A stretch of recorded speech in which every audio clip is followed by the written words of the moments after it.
जय हिंद दोस्तों। आज हम बात करेंगे एनडीए के बायोलॉजी के सोर्सेज के बारे में।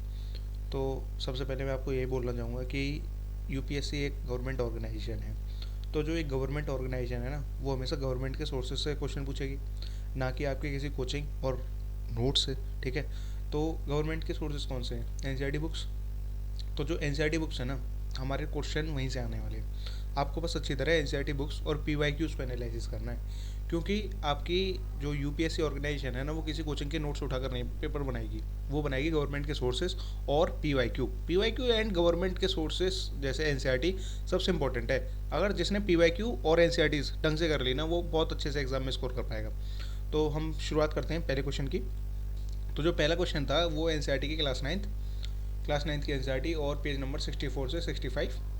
आप ये वाला क्वेश्चन जो है ना, ये पीवाईक्यू में भी देख सकते हो। ये सीएपीएफ का एक पीवाईक्यू है और बहुत अच्छे से लिखा हुआ है कि जैसे जो हमारा लाइसोसोम है वो सुसाइड बैग है, तो ये वाला स्टेटमेंट तो आप काट दोगे। नॉट करेक्ट पूछा है आपसे। तो वेस्ट डिस्पोजल सिस्टम है, तभी तो उसको सुसाइड बैग बोला गया है। Lysosome stop entry of the foreign material. ठीक है, तो फॉरेन मटेरियल के लिए तो वो खतरा है ही, तभी तो वो सुसाइड बैग है, जो भी उसको प्रोटेक्ट करने के लिए ना सेल को। तो they broke down all inorganic material. ठीक है। तो आप सबसे अच्छी खासियत देखोगे ना, यूपीएससी ज़्यादा नहीं घुमाता क्वेश्चन को। यूपीएससी करता है ऑर्गेनिक को इनऑर्गेनिक कर देगा, और जो हमारा इनऑर्गेनिक है उसे ऑर्गेनिक कर देगा। यहाँ पे आप ध्यान से पढ़ोगे तो लिखा हुआ है ब्रेकिंग डाउन ऑल ऑर्गेनिक, ठीक है, material, capable of breaking down और ऑर्गेनिक मटीरियल। बट यहाँ पे क्या है, इनऑर्गेनिक। तो ये क्वेश्चन हमारा गलत हो जाएगा। उसके बाद हमारा दूसरा क्वेश्चन है, ये तो देखो बिल्कुल सेम टू सेम पीवाईक्यू उठ के आ गया है। ये था 2013 का एनडीए 1 का पीवाईक्यू। अगर आपको इसका आंसर भी पता होता ना, खाली आंसर पता होता, तब भी आप इसको इस पेपर में क्वेश्चन को सॉल्व कर लेते। पीवाईक्यू से कैसे रिलेशन है देखो, यहाँ है किसके पास अपना डीएनए है, तो डीएनए किसके पास है, माइटोकॉन्ड्रिया और क्लोरोप्लास्ट। इसका आंसर ये था। अब क्लोरोप्लास्ट किसका पार्ट होता है, प्लास्टिड्स। ठीक है। अब यहाँ पर देखो, इसमें क्या है, आपसे पूछा गया है two cell organelles which have their own genetic material. अब ये तो हमारा आंसर हो गया। अब आपको एनसीईआरटी में दिखाता हूँ। ठीक है। Plastids, DNA and ribosomes. ठीक है, पहला एक हो गया।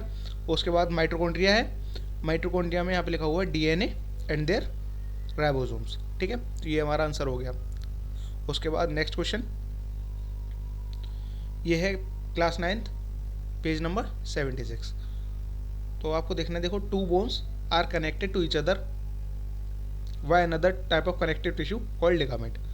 ये हो गया हमारा आंसर, लिगामेंट। यहाँ पे क्या पूछा था, टू बोन्स। अब आपको क्या करना है, आने वाला जो पेपर है उसमें कैसे क्वेश्चन बनेंगे कि टेंडन क्या काम करता है, एरोलर टिश्यू क्या काम करता है और कार्टिलेज क्या काम करता है। ये आपका काम है। ठीक है, मैं आपको होमवर्क दे रहा हूँ इस तरीके से, आपको ये फाइंड आउट करना है इन तीनों का क्या काम होता है। इसका आंसर हमारा लिगामेंट। उसके बाद अगला क्वेश्चन, ये गलती से मार्क कर दिया है हमारी टीम में से, तो बट इसका आंसर है एटीपी। तो इसको आप काट दीजिएगा। पहला क्या है, ये जो एटीपी, एडीपी नहीं है, एटीपी है इसका आंसर। तो इसका सोर्सेस कहाँ है, क्लास 9 एनसीईआरटी पेज नंबर 64।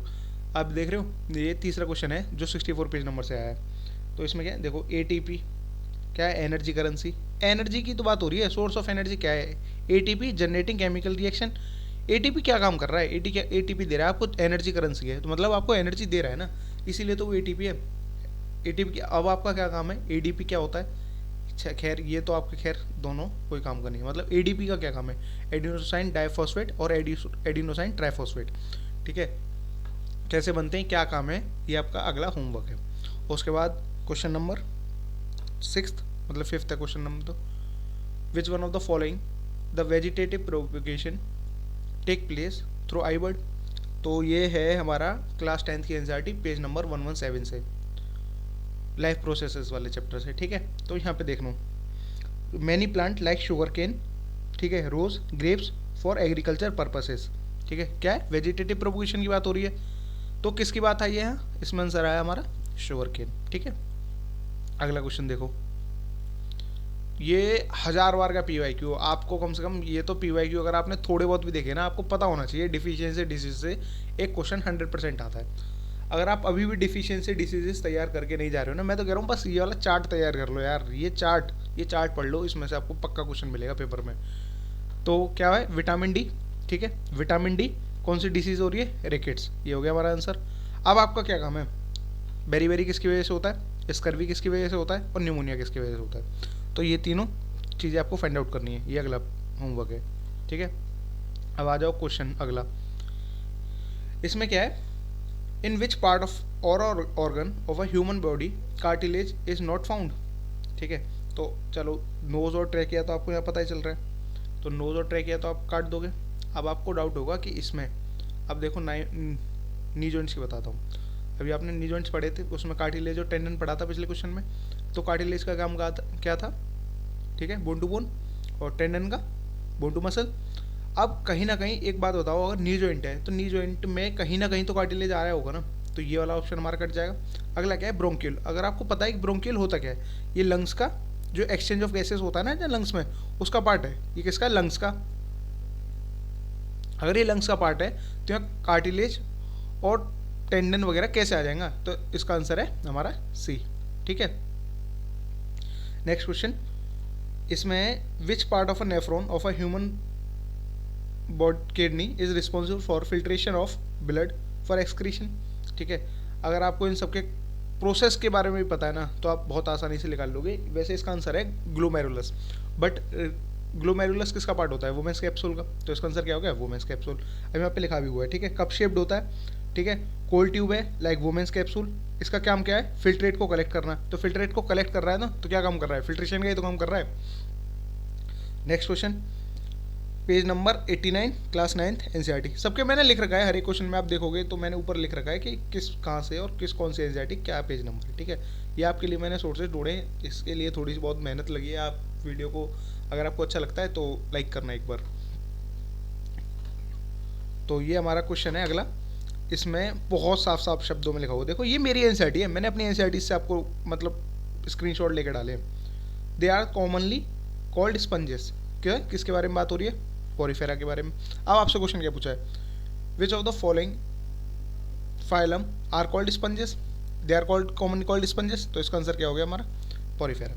अब आगे क्या करना है, ठीक है, आगे कुछ नहीं करना, बस आपको चैनल को सब्सक्राइब करना है। मैं आगे ऐसे ही और वीडियो लाऊंगा, आप आगे देखना है। अभी तो चलो बायोलॉजी तो थोड़ा हमारा आसान सब्जेक्ट पड़ जाता है, बट अगर आपके लिए नहीं था ये आसान तो ब्रदर आपको थोड़ा सा ध्यान देना चाहिए, क्योंकि ये क्वेश्चंस तो बहुत आसान थे। अगर आप इनमें भी गलती करके आए, मतलब मेरे हिसाब से एक दो गलत हो जाता चलो ठीक है, बट बाकी आपके सारे सही होने चाहिए थे। और मैं ये कहूँगा सबसे अच्छा सोर्सेज है हमारा एनसीईआरटी। आप एनसीईआरटी ढंग से कवर किए और पीवाईक्यूज़ की प्रैक्टिस करिए, सबसे अच्छा सोर्सेज यही है। और लेटेस्ट अपडेट्स के लिए आगे हम क्या प्लान कर रहा हूँ, मैं आपके लिए आगे प्लान कर रहा हूँ एक फुल फ्लेज्ड प्लान, जो कि मैं आपको डेली टारगेट्स दूंगा और आपको एनडीए तक और सीडीएस तक आपको डेली टारगेट्स मिलेंगे। उसके हिसाब से आपको पीवाईक्यू प्रैक्टिस कराई जाएगी, क्वेश्चंस दिए जाएंगे। तो उसके लिए आप हमारा टेलीग्राम चैनल ज्वाइन कर लीजिए, जहां आपको डेली क्वेश्चंस मिलेंगे, आपको डेली टारगेट मिलेंगे। आपसे पूछा जाएगा आपने आज का टारगेट किया नहीं किया, आपसे आपका डेली टारगेट का जो टू डू लिस्ट है ना उसका स्क्रीनशॉट मांगा जाएगा। तो उसके लिए चैनल सब्सक्राइब करिए, लिंक जो है हमारे डिस्क्रिप्शन में है, ठीक है। धन्यवाद दोस्तों।